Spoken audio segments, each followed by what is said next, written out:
안녕하십니까, 이진우입니다. 지금으로서는 세탁기 없는 세상을 상상도 할 수가 없어서 세탁기를 볼 때마다 세상을 바꾼 세기의 발명품이다, 이런 지적에 다들 동감하는데요. 이 세탁기가 등장하면서 세탁하는 데 투입되는 시간도 줄고 또 육체적인 고통도 덜고 덕분에 여성들의 사회활동도 더 활발해졌을 것 같은데, 이면을 들여다보면 꼭 그렇지만도 않다고 하는 주장도 있습니다. 오늘 공부하는 이종훈 시간에는 지난주에 이어서 세탁기 공부를 이어가 보겠습니다. 토스가 타다를 사고 야놀자가 인터파크를 사고, 이렇게 기업 가치가 10억 달러, 우리 돈으로 1조 원이 넘는 이른바 유니콘 기업들이 서로를 사들이면서 적극적으로 스타트업 인수에 나서는, 그렇게 덩치를 키우는 게 요즘 트렌드인데요. 오늘 트렌드 리포트 시간에는 유니콘 기업들의 인수 합병 뒷이야기를 좀 알아보겠습니다. 손에 잡히는 경제 플러스, 광고 듣고 시작합니다. 바쁜 청취자들을 위해서 대신 공부해 주시는 분, 공부하는 이종훈 만나보겠습니다. 어서 오십시오. 안녕하세요. 네, 세탁기 공부를 좀 이어가 보죠. 네. 원래 세탁기가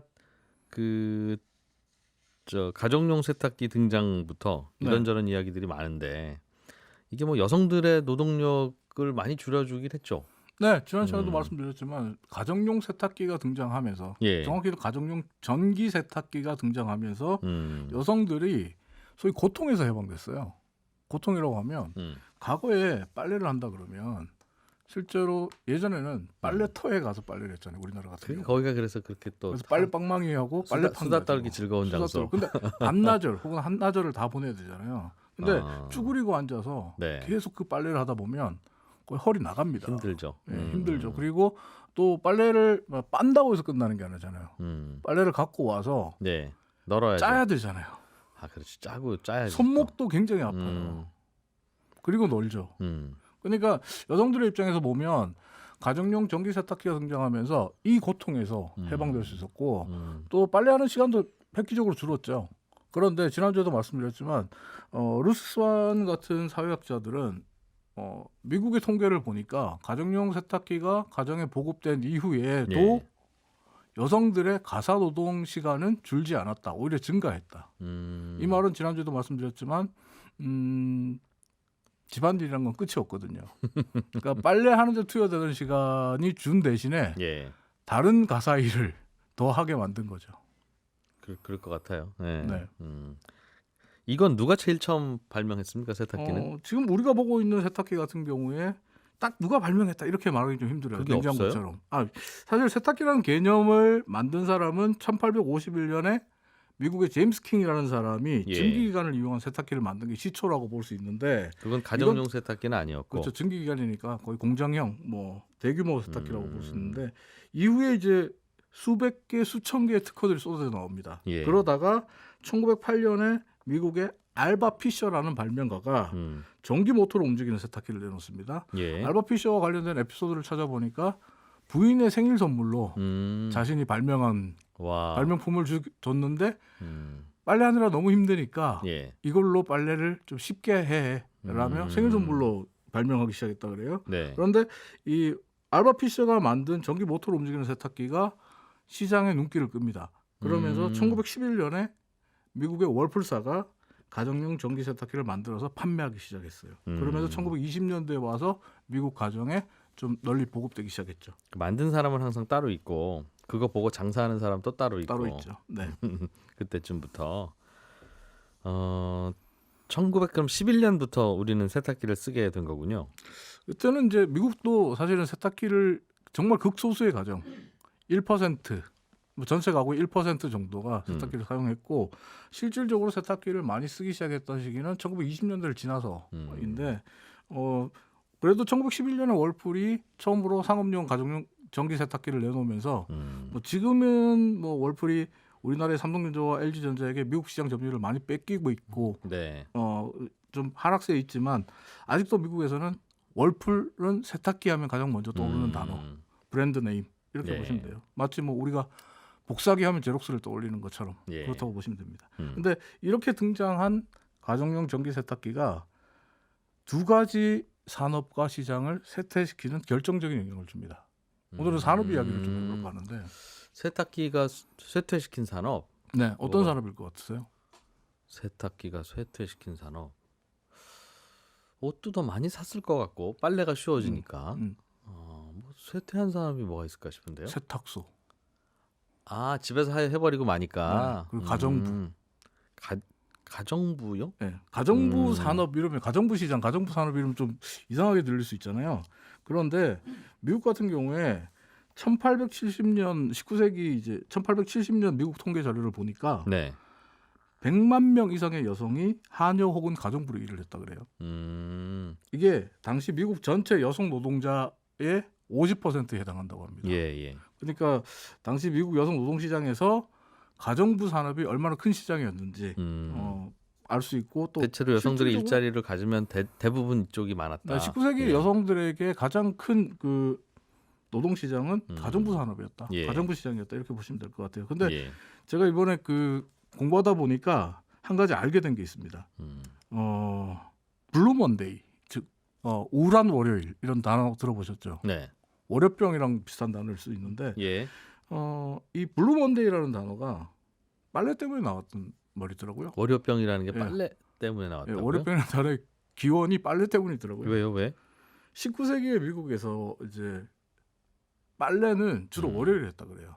왜냐하면 세탁기 주말에는 없던 시절에. 네, 주말에는 가족과 함께 시간을 보내거나 교회를 가고 월요일에 네. 몰아서 일주일씩 빨래를 한다. 한꺼번에 했다. 예. 이렇게 했다고 하는데 당시에 이제 미국에서 빨래를 한번 하려면 주중에 온 가족이 물동이 지고 가서 물 길러 와야 됐고 예. 또 물을 데워야 되니까 뜨거운 물에 빨래를 해야 되니까 물을 데워야 되니까 장작들도 주워오고 뭐 장작을 패고 이렇게 장작을 마련해야 됐다고 합니다. 예. 이렇게 준비가 끝나면 월요일에 주부들과 아이들이 빨래를 영화에서 보듯이 커다란 양철통에 다 담그고 네. 하나씩 꺼내가지고 빨래판에 문질렀다 그래요.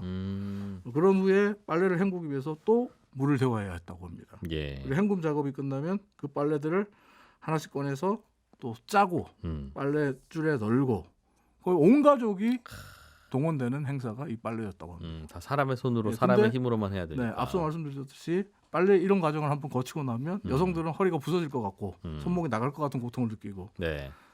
때문에 여성들의 입장에서 보면 빨래는 단순 반복적인 노동일 뿐만 아니라 육체적으로도 너무 고통스러운 과정이고 그럼요. 남자들도 힘든데 뭐. 남자들 역시 상대적으로 좀 덜 힘들긴 하지만 힘든 거죠. 그리고 같이 그러다 사는 보니까- 여성이 힘들면 네. 같이 힘들죠.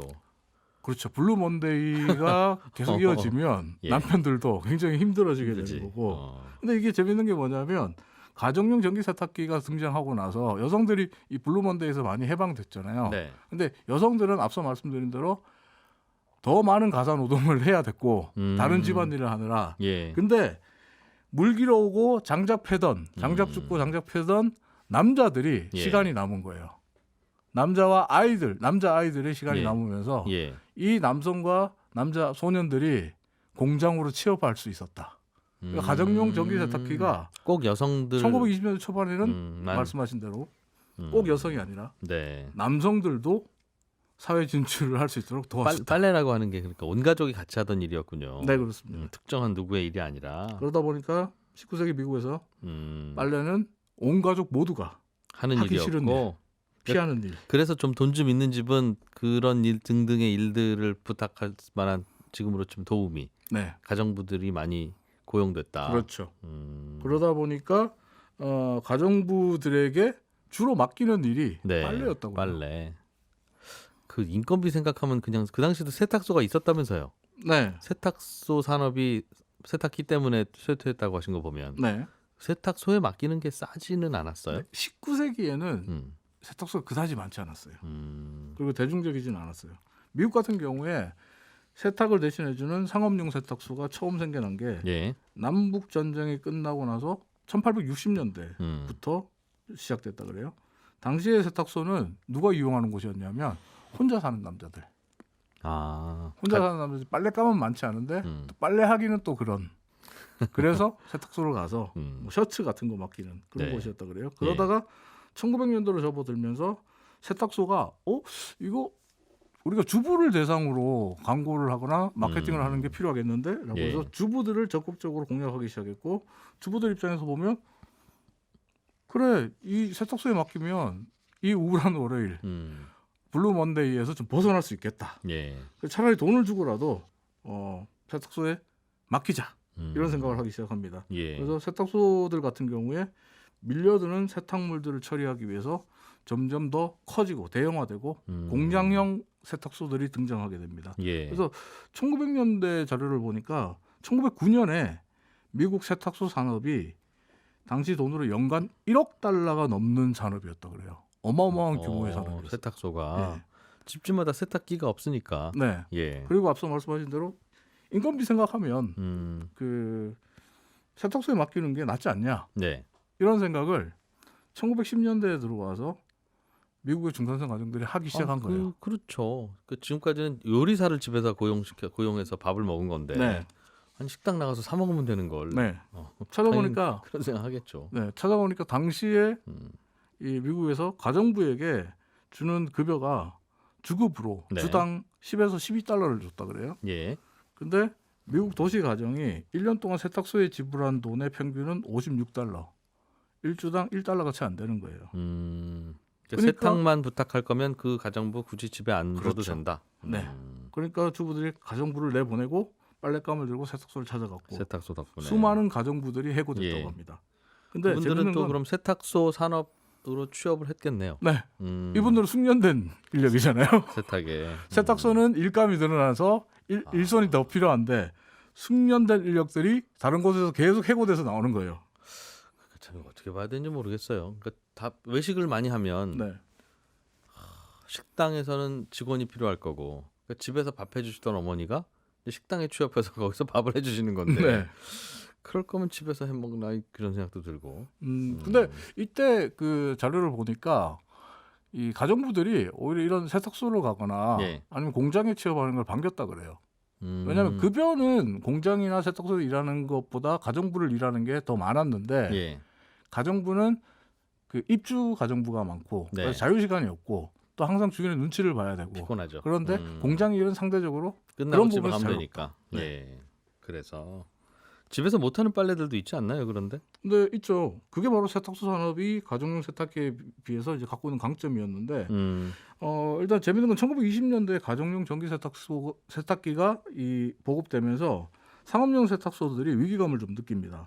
미국 가정학회가 1924년에 실시한 조사를 보면 네. 1924년 미국에서 집에서 세탁을 했던 가정 숫자가 1921년에 비해서 3분의 1 이상 증가해요. 네. 3년 만에 전체 고객의 3분의 1 이상이 집에서 사라질 그냥 수 하는 있는 게 세탁소 입장에서 보면 위기감을 느낄 수밖에 없는 거죠. 거. 예. 그래서 1924년을 기점으로 이 세탁소 산업과 세탁기 제조업체들은 서로를 없애야 될 적, 아, 경쟁 상대로 규정합니다. 세탁기는 굳이 세탁소 안 가셔도 됩니다가 광고의 포인트였을 거고 네, 세탁소는 그것도 광고해야 되니까 네. 세탁소 광고는 어떻게 했을까요? 세탁소는 이렇게 합니다. 그러니까 가정용 전기 세탁기로는 셔츠의 깃과 소매 끝을 깨끗하게 빨 수 없습니다. 아, 그리고 공장 노동자들이 그때 많았는데 공장 노동자들이 기름때를 묻히고 올 때가 있잖아요. 기름때는 오직 드라이 클리닝으로만 해결할 수 있습니다. 가능하다. 이렇게 광고를 해요. 근데 이게 실제로 가정용 전기 세탁기를 쓰는 주부들 입장에서 봐도 세탁소에 맡긴 빨래가 훨씬 더 깨끗해요. 그렇겠죠. 예. 그러니까 이 광고가 이제 파고듭니다. 주부들의 마음을 파고듭니다. 그래서 덕분에 미국의 세탁소 산업 같은 경우에 1948년까지 성장하다가 48년을 기점으로 성장이 꺾이기 시작해요. 세탁기가 나온 건 1910년대 초반이라고 10년대 초반이고 48년까지도 세탁소 산업은 계속 크다가 네. 꺾인다. 40년 되면 사실은 미국의 세탁기 보급률이 상당히 높을 때였거든요. 그럼에도 불구하고 네. 세탁소 가는 분들은 여전히 많았다가 네. 게다가 드라이 클리닝 산업은 1954년 이후에 감소세로 전환됩니다. 그럼 그 무렵에 뭔가가 등장해서 네. 세탁소까지도 필요 없게 했다는 건데 세탁기는 이미 등장했고 네. 그게 뭘까요? 바로 P&G, 프록트앤갬블사의 세제 타이드. 타이드가 우리나라로 1900 치면 하이타이. 예, 그렇죠. 타이드가 1946년에 나오거든요. 예. 1946년에 타이드가 나오는데 뭐 P&G 연구팀의 말에 의하면 P&G 회사의 말을 그대로 옮기면 14년을 연구한 결과물이라고 해요. 세제가 예. 그 가루 세제였나 보죠? 네. 근데 이 그 사실 세제는 1907년에 독일의 henkel사가 개발했던 퍼실이라는 세제가 예. 최초의 상업용 가로 세제로 인기를 많이 끌었어요. 근데 1946년에 P&G가 타이드를 내놓으면서 세제 시장이 완전히 정리가 됩니다. 거의 타이드로 통일되는 분위기가 돼요. 좋았나 보죠, 그 세제가. 표백제가 있었어요. 아, 하얗게 만들어주는 예. 거. 그러니까 흰 옷을 더 하얗게, 옷을 더 밝게 만들어줘요. 색깔 옷은 더 아. 밝게 만들어주는 거죠. 음. 그래서 이 주부들이 타이드를 같이 써보니까 세탁소에서 빠는 거는 굳이 세탁소 안 똑같은데? 갖다 줘도 된다. 이런 생각을 하게 되는 거죠. 예. 게다가 이 가정용 전기 세탁기 업체와 세탁소 산업 간의 싸움은 1대1의 싸움이 아니라 3대1의 싸움이었거든요. 어디가 3이에요? 세탁기 업체. 세탁기. 예. 왜요? 세탁기 업체는 우군이 둘이 있었습니다. 방금 말했던 세제 업체 예. 그리고 전기 다리미 업체. 아, 전기 다리미도 네. 그 당시에 보급이 많이 됐나 보네요. 전기 다리미는 1933년 1월에 미국 가정의 전체 98.9%가 다리미를 예. 소유하고 있었다 그러거든요. 근데 이게 1933년에 다리미 업체에서 보면 포화 상태잖아요. 네. 그래서 어떻게 해야 새로운 시장을 개척할까 이 고민을 하고 있는데 세탁소 업체들이 세탁소 산업이 다리미를 공격합니다. 왜요? 가정용 세탁기를 사지 말라고 말하면서 다리미를 공격해요. 세탁기를 가지고 빨래를 집에서 하다 보면 예. 세탁하느라 아이들과 놀아줄 시간이 없습니다. 네. 그리고 뿐만 아니라 다림질을 하는데 너무 많은 시간을 보내야 됩니다. 그럼 세탁소 갖다 주면 다림질도 다림질까지 해주니까. 깨끗하게 해줍니다. 사실 저 같은 경우에 혼자 살 때 네. 예전에 예. 다림질을 제가 잘 못하거든요. 그래서 다림질하기 귀찮아가지고 세탁소에 옷을 맡기고 그런 적도 있어요. 빨래까지는 하겠는데. 네, 빨래까지는 할 수 있는데 빨래야 뭐 세탁기가 한다고 해도 근데 다림질을 너무 못하니까 세탁소를 그렇게. 이용한 적이 있는데 그러다 보니까 다리미하고 세탁소가 한 편이었고 세탁기가 한 편이네요. 네, 예. 다리미 업체들 같은 경우에 세탁소에서 우리를 공격하네? 그러면 우리는 세탁기를 도와주자. 예. 이래서 세탁기 업체들을 적극 지지해주고 세제 업체들이야 뭐 당연히 우리 세제를 세탁기에 넣고 돌리면 예. 정말 깨끗한 옷이 됩니다. 이렇게 광고를 할 수밖에 없잖아요. 그러니까 마치 악어와 악어새처럼 예. 가정용 세탁기를 밀어줘요. 이렇게 3대1의 싸움이 계속되면서 예. 가정용 전기 세탁기는 미국의 경제 대공황 시기에도 보급률이 계속 증가합니다. 대공황 시기에 모든 그 전자제품들 아니면 제품들이 그 사실 보급률이 떨어지는데 예. 세탁기는 오히려 증가하는 그런 상황이 된 거죠. 그렇군요. 근데 타이드가 등장하면서 세탁기 업체들 같은 경우에 이제 세탁소 광고는 더 이상 무의미하다. 그러는 바람에 다리미 업체들도 좋았겠네요. 타이드 덕분에. 네. 그럼 같이 다들 그럼 성장하는 세탁소를 안 가고 네. 세탁소를 안 가게 되면 다리미는 직접 써야 되니 다리미를 사게 되고. 네. 근데 여기에 1945년 2차 세계대전이 끝나고 나서 예. 세탁기 자체도 좀 변해요. 이전의 세탁기는 사실은 세탁물을 세탁기에 넣고 예. 이게 빨래가 되는지를 옆에서 봐야 됐어요.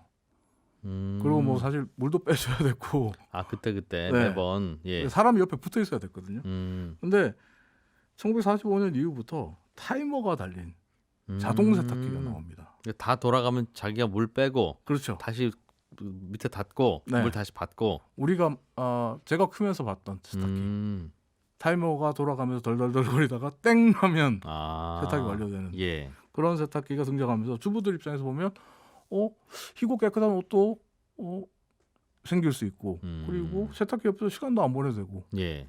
그러면 왜 우리가 굳이 세탁기를 쓰지 않고 세탁소에 빨래를 맡기냐 집에서 쓰자. 세탁하면서도 굳이 이제 시간을 낭비하지 않고 아이들이랑 놀아줄 수 있다. 그리고 지나 월풀 같은 경우에 이걸 할부로 사면 굉장히 싸다. 예. 당시에 이제 코카콜라 한 잔 값이면 하루에 코카콜라 한 잔을 안 마시면 세탁기를 집에 둘 수 있습니다. 이런 식으로 광고했거든요. 덕분에 콜라 광고도 같이 되는. 네, 근데 재밌는 건 이 세탁기가 보급률을 넓혀가면 갈수록 또 다른 거대 산업이 등장하는 거죠. 그게 바로 세탁 세제 산업. 앞서 타이드의 성공이 세탁기 보급을 확대했다 그랬잖아요. 예. 예. 근데 세탁기 보급이 확대되면서 타이드는 정말 폭발적인 성장을 합니다. 그러니까 P&G 자체가 사실 오늘날의 P&G가 타이드가 만들었다고 해도 과언이 아닐 정도로 타이드에 의존하는 게 큰데 예. 이 세탁 세제 산업이 얼마나 큰지를 코트라 산업 보고서로 한번 확인해 봤는데요. 코트라 보고서를 보니까 2020년에 미국의 세탁 세제 시장 규모가 92억 3,850만 달러, 우리 돈으로 1조 935억 원 규모고요. 중국 같은 경우는 세탁 세제가 계속적으로 성장하고 있는 시장인데 예. 2024년에 971억 위안, 17조 8천억 규모로 예. 17조 8천억 규모로 성장할 걸로 전망이 되고 있습니다. 음. 근데 재밌는 건 아까 타이드가 가정용 세탁기의 성공, 보급을 이끌었다 그랬잖아요. 근데 이 타이드가 2010년을 기점으로 가정용 세탁기를 배신하고 있습니다. 세제 만들던 회사가 네. 왜요? 세제가 다시 예. 이제는 예전에 편먹고 세탁기를 밀어줬던 세제가 이제는 세탁기를 배신하고 오히려 세탁소 산업 쪽으로 붙었어요. 아 타이드라고 하는 세제 만드는 회사가 예, P&G가 세탁소를 만들었습니까? 그럼? 자기들이 직접 세탁소 사업을 하기 시작했어요. 아뭐 프랜차이즈 이렇게? 네. P&G가 2010년부터 타이드 드라이 클리닝 매장을 운영하면서 세탁 서비스 시장에 뛰어들었는데 예. 이 첫 해에 업계 평균 4배가 넘는 대성공을 거둡니다. 매출 자체가 업계 평균 4배가 넘는 매출을 거두면서 거의 대성공이라는 호평을 받았고 2019년에는 이제 미국 전역에 타이드 세탁소 2,000개 이상을 오픈하겠다. 세탁의 미래는 타이드 세탁소에 있다. 다시 세탁소로 빨래 갖고 와라. 갖고 와라. 이렇게 된 거예요. 왜? 예? 좋은가 봐요. 아 물론 세탁기 뭐 일일이 해도 불편하긴 조남주 하죠. 작가가 쓴 다른 82년생 김지영이라는 책 보셨어요? 예. 그 82년생 김지영 책에 이런 구절 나오잖아요. 더러운 옷들이 스스로 세탁기에 걸어 들어가 물과 세제를 뒤집어 쓰고 세탁이 끝나면 다시 걸어 나와 건조대에 올라가지는 않잖아요. 일일이 다 해줘야 된다 손으로. 이걸 P&G와 타이드가 파고든 거예요. 재밌는 건 타이드 세탁소 광고인데 예. 타이드 세탁소 같은 경우 광고를 이렇게 합니다.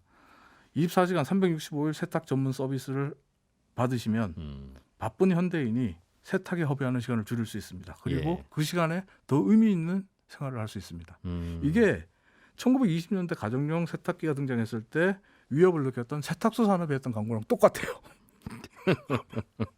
다시. 이 광고를 무력화시킨 게 타이드거든요. 다시. 근데 타이드가 1920년대 광고를 다시 들고 온 거예요.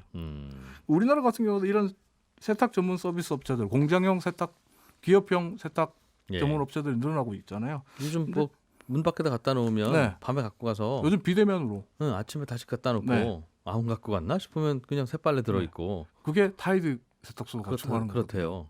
그래서 이게 지금 하나의 산업으로 또 다시 성장하는 그런 분위기인데 이 변화가 과거의 가정으로 다시 되돌아왔던 빨래를 또 다시 세탁소로 넘겨주는 네. 변화로 만들어가고 있는데 이제는 세탁기 업체와 세제 업체보다는 네.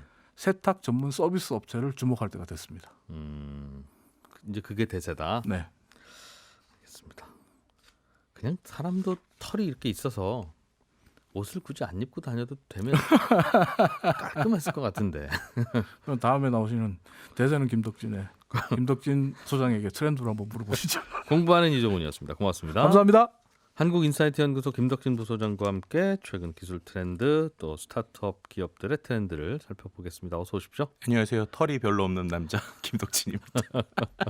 그러게 괜히 그 질문을 부소장님한테 던지고 가셨어요. 예. 제가 볼 땐 털이 있어도 아마 옷 살 거예요. 그리고 그렇겠죠? 염색도 하고요. 결국 사람은 욕망에 따라서 가기 때문에 네. 그 털을 좀 더 예쁘게 꾸미거나 옷을 더 입지 않을까 싶기도 합니다. 역시 부소장님 그렇습니다. 요즘 스타트업들끼리 서로 사고 파는 네. M&A가 많이 늘어나고 있어요. 네. 그러고 나니까 그것도 누가 샀나 보면 그 사들인 업체들은 또 기업 가치도 굉장히 크고 그렇죠. 투자 한번 받으면 또 뭐 수백억 원 왔다 갔다 하고 그렇더군요. 네. 그러니까 일단은 최근에 스타트업 업계에서 예전엔 좀 듣기 어려웠던 키워드인데 계속 나오는 게 유니콘 기업이라고 하는 용어를 좀 우리가 봐야 될 것 같아요. 유니콘. 네. 유니콘 기업이라는 게 일단 어떤 뜻이냐면요. 설립 10년 내에 기업 가치가 1조 원을 달성한 비상장 회사를 말합니다. 그러니까 상장을 안 했는데도 10년이 안 됐는데 기업 가치가 1조가 되니까 네. 뭐 이 정도면은 거의 뭐 상상의 동물이다. 이래가지고 원래 유니콘이 된 거예요. 기업 가치는 상장이 안 됐는데도 그럼 네. 측정이 된다는 뜻인데 네. 투자하는 투자자들이 매긴 가치? 맞습니다. 그러니까 이제 투자가 보통 또 여기서 요즘에 우리나라의 투자 방식을 보면 스타트업들의 뭐 시리즈 A, B, C, D 뭐 이런 식인데 이게 미국에서 원래 하던 방식이거든요. 예. 근데 예를 들면 초기에 투자하는 사람들은 조금 투자해도 거기에서 지분을 좀 많이 가져가겠죠. 그리고 갈수록 이제 투자에 따라서 지분이 줄게 되는 것인데 예. 이렇게 이제 보통 지분을 산정할 때 거기에 맞춰서 대부분의 이제 그 가치를 측정을 하게 됩니다. 그러니까는 반대로 말하면 1조 원 정도의 가치를 받는 기업이다라고 하면 그만큼 뭐 수백억 혹은 수천억 이상 투자를 받았다라고 볼 수 있을 것 같은데요. 이러한 그 유니콘 기업이 예전에는 우리나라에서 한두 개도 찾아보기 어려웠어요. 그랬는데 최근에 봤더니 올해 7월 19일 기준으로 국내 유니콘 기업 수가 역대 최대인 15개까지 됐었고요. 제가 최근에 또 보니까는 그중에서 2개, 하나는 또 상장을 하고 예. 하나는 M&A가 돼서 지금 13개 정도 남아 있습니다. 음. 그러니까 예전에는 정말 상상할 수 없는 성과다 이래서 유니콘 불렸는데 또 네. 우리나라에만 지금 뭐 유니콘 기업이 13개 있을 정도로 어떻게 보면 스타트업들에 지금 돈이 몰리고 있고 그 돈을 가지고 또 많은 곳들을 또 인수합병하고 있는 뭐 이런 상황이다라고 보시면 될 것 그러니까 같습니다. 투자 받았는데 또 다음에 투자 받을 때 전체 기업 가치를 1조 원 이상으로 평가받아서 네, 지분 10% 주고 1,000억 원 이상 투자를 받으면 이제 그 유니콘 기업이 된다는 거죠. 그렇죠, 그렇죠. 어떤 회사들입니까? 이름을 쭉 한번 좀 들어볼 수 있어요? 일단은 지금 유니콘 같은 경우에 우리가 제일 잘 알고 있는 야놀자라고 네. 하는 업체가 있고요. 위메프, 뭐 GP클럽, 무신사, 뭐 에이프로젠, 뭐 컬리, 마켓컬리죠. 그리고 뭐 티몬, 두나무, 직방 이런 회사들이 있고요. 네. 그다음에 약간 뭐 이제 요즘에는 좀 관심을 받지 못하고 있지만 그래도 이제 유니콘 기업으로 있는 옐로모바일 같은 회사들도 있습니다. 뭐 이제 크래프톤 같은 경우에는 이제 최근에 상장이 되면서 빠졌고, 예. 그리고 이제 쿠팡 같은 경우에도 이제 미국에 상장해서 빠졌고, 그리고 배달의 민족 같은 경우도 이제 엑시스를 했죠. 그러다 보니까 이 어떻게 보면 유니콘 기업에서 빠진 상황이라고 볼 수 있을 것 같습니다. 그렇군요. 요즘에 이 기업들은 서로 인수합병을 하거나 네. 외부에 있는 아직은 유니콘이 아닌 스타트업을 인수하거나 아니면 뭐 또 오프라인 기업 오래된 거 인수하기도 하고 네. 돈이 많나 봐요. 어떻게 보면은 좀 그럴 수 있을 것 같아요. 왜냐면은 이게 보통 우리가 투자 M&A 하면은 이제 재무적 투자하고 전략적 투자 두 가지를 얘기하잖아요. 그래서 재무적이라는 건 그냥 우리가 어떠한 우리 회사 자체의 기업 가치를 높이거나 아니면 우리가 뭔가 돈을 벌 수 있는 방식이라고 볼 수 있을 것 같은데 최근에 있는 어떤 그 스타트업들의 M&A를 보면 대부분 다 재무적이라기보다는 전략적 M&A에 가깝습니다. 그러니까는 우리 회사가 하는 일에 이런 회사가 더 들어오면 조금 더 시너지가 날 것 같다. 예. 그럼 그렇게 되면 결국 그 회사의 가치가 더 커지겠죠. 그러면은 더 많은 투자를 받을 수도 있고 향후에 상장을 하게 됐을 때 그 상장에서 이제 어떻게 보면 시총을 높일 수 있는 부분이 있다 보니까 네. 뭐 연관된 기업을 인수하기도 하는데 또 때로는 생각지도 못하게 이 회사가 이 회사를 인수했어? 뭐 이런 것들도 있어서 최근에 좀 재미있는 인수합병 사례들이 좀 늘어나고 있는 것 같습니다. 예를 들면 어떤 게 있어요? 뭐 예를 들면 최근에 이제 가장 화두가 됐던 거는 토스라는 회사가 이제 타다를 인수한 것이죠. 토스는 송금해주는 걸로 유명해진 앱이고 그렇죠. 네. 타다는 부르면 오는 차. 네. 둘이 같이 같은 울타리에서 한솥밥 먹으면 뭐가 좀 더 시너지가 있을 거라고 판단했을까요? 쉽게 말하면 예. 카카오처럼 되겠다라고 생각하시면 될 것 같습니다. 카카오가 카카오. 왜요? 카카오가 뱅크가 있잖아요. 네. 그리고 카카오 모빌리티가 있잖아요. 그리고 그 안에서 카카오페이가 있죠. 네. 이 세 곳이 어떻게 합쳐지느냐? 예를 들면은 수많은 택시에 결제를 할 수 있는 결제 시스템이 필요하단 말이에요. 근데 그 택시가 카카오 쪽의 택시면 당연히 토스 결제를 안 쓰겠죠.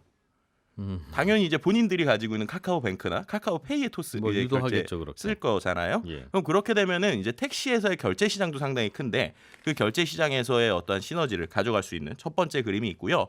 두 번째는 이제 최근에 그 동남아 쪽에 그랩 같은 회사에서 많이 하는 방식인데 대출 관련 쪽에 또 시장이 있습니다. 예를 들면은 택시 기사님들이 본인들의 어떻게 보면은 어떤 뭐 매출 어떻게 보면 연소득 이런 네, 것들을 좀 예. 검증받기 어려운 부분에서 네. 결국에는 택시에 사람들이 얼마큼 타는지 이런 것들이 데이터로 다 남게 되잖아요. 예. 그럼 그걸 활용해 가지고 이제 그 기반으로 해 가지고 이제 어떻게 보면은 대출을 해주는 뭐 이런 방식도 볼 수 있을 것 같고요. 그리고 또 세 번째 같은 경우에는 이 토스 그러니까 타다의 회사가 원래 이제 소카라고 하는 이제 자회사가 있어요. 예. 근데 그 자회사에 이번에 타다의 어떤 완전한 M&A라기보다 일부 지분을 남겨놓고 지금 가져왔거든요. 근데 이제 소카 같은 경우도 돈이 좀 많이 필요한 상황입니다. 네. 아시겠지만 이제 토스가 내년에 이제 토스 은행, 그러니까 이제 지금은 이미 상장을 했죠.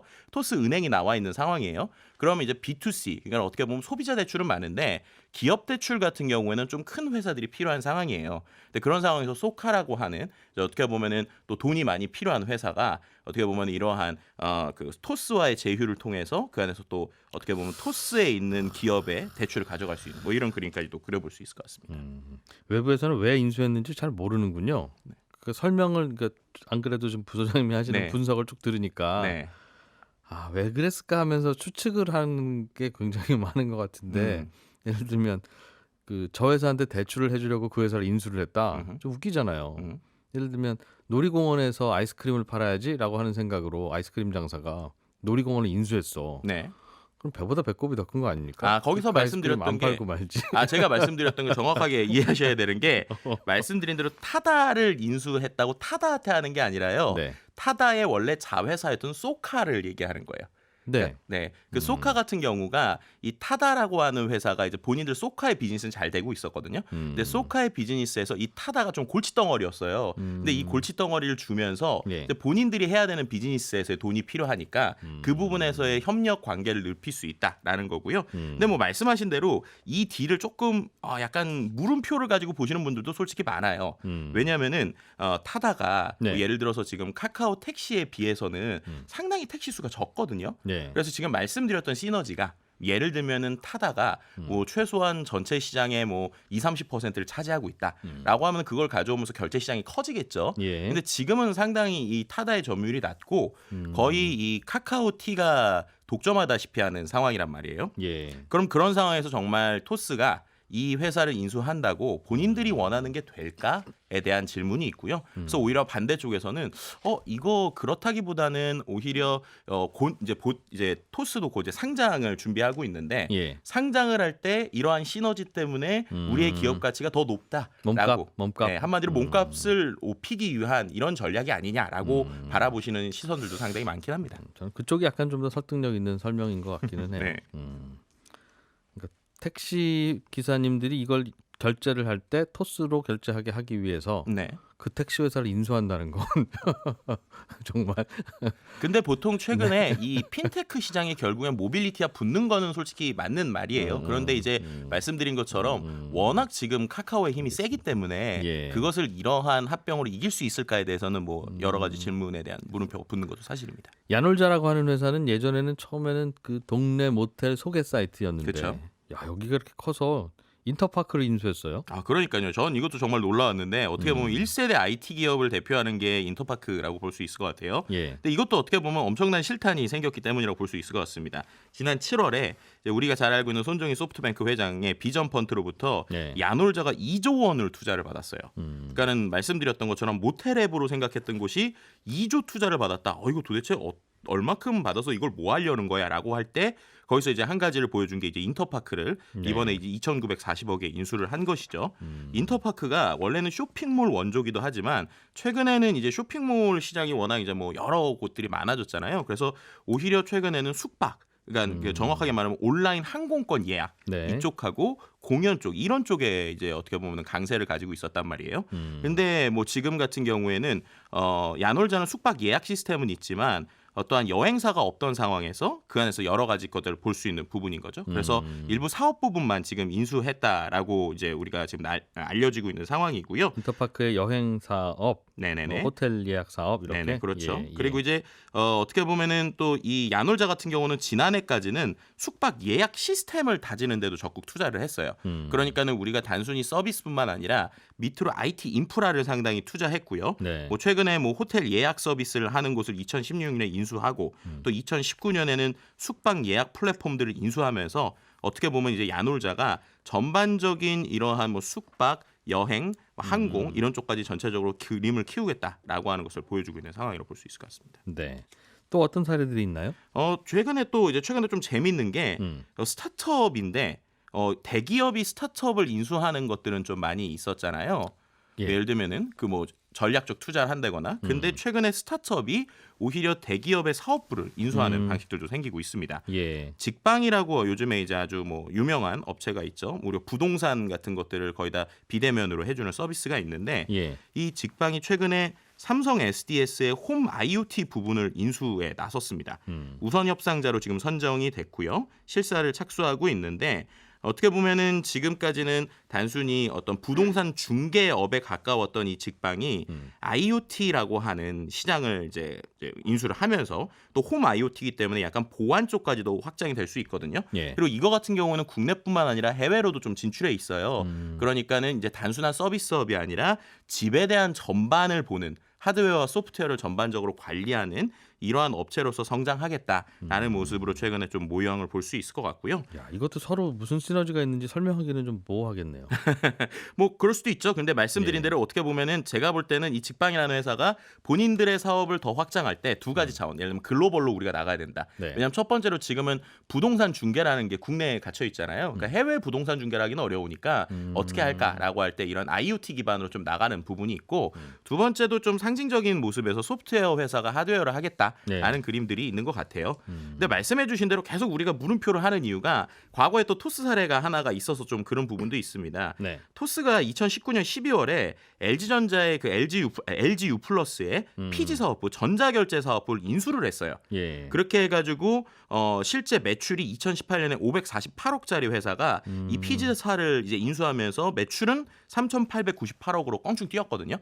근데 이 피즈라고 하는 게 결제 대행이에요. 예. 결제 대행이다 보니까 매출은 높지만 실제로 보면은 순이익이 그렇게 높은 편은 아니죠. 그러니까 어떻게 보면은 이러한 매출을 늘리는 이런 그림들이 결국에는 어떻게 보면 본인들의 몸값을 크게 키우려는 모양들이 아니냐. 뭐 이런 얘기는 계속적으로 나오고 있는 상황이기도 합니다. 스타트업이 돈을 너무 못 버는 거 아니냐라고 하는 질문 자꾸 받으니까 네, 돈 버는 사업 하나 인수해서 옆에 붙인다는 거죠. 네네, 스타트업 쪽으로 돈은 몰리고 네. 그 몰린 돈을 엑시트를 해주긴 해야 되고 투자자들은 뭐 좀 회사 좀 키워보라고 하니 처음에 하려고 했던 사업은 아니지만 이런저런 상상력을 그때부터 이제 돈이 생기니까 네. 발휘하기 시작하고 또 그러다 보면 의외의 M&A도 나타나고 네. 또 성공하기도 하고. 그렇죠. 근데 그러다가 이제 하나가 중요한 게 최근에 VC들이 그래서 예전하고 좀 달라진 게 상당히 공격적으로 바뀌었어요. 네. 왜냐하면 100곳 투자해서 한 곳만 대박 나도 거기에서 100배 1000배가 나오니까 예.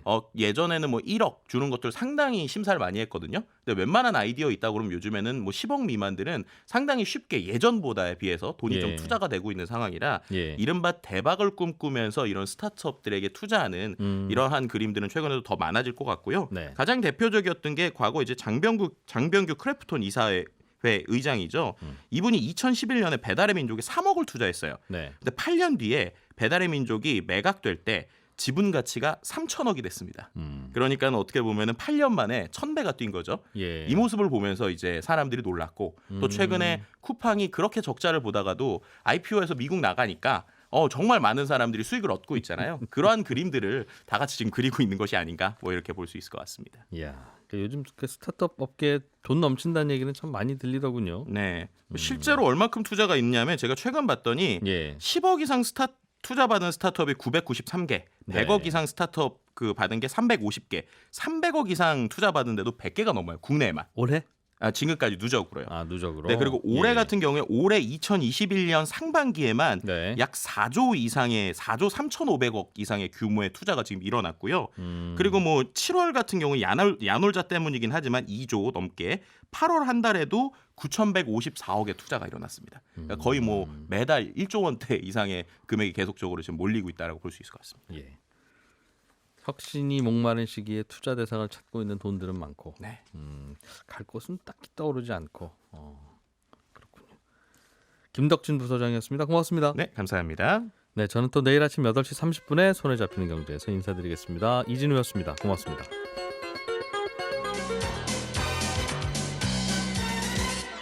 더 깊고 더 재미있는 경제 이야기 이진우의 손에 잡히는 경제 플러스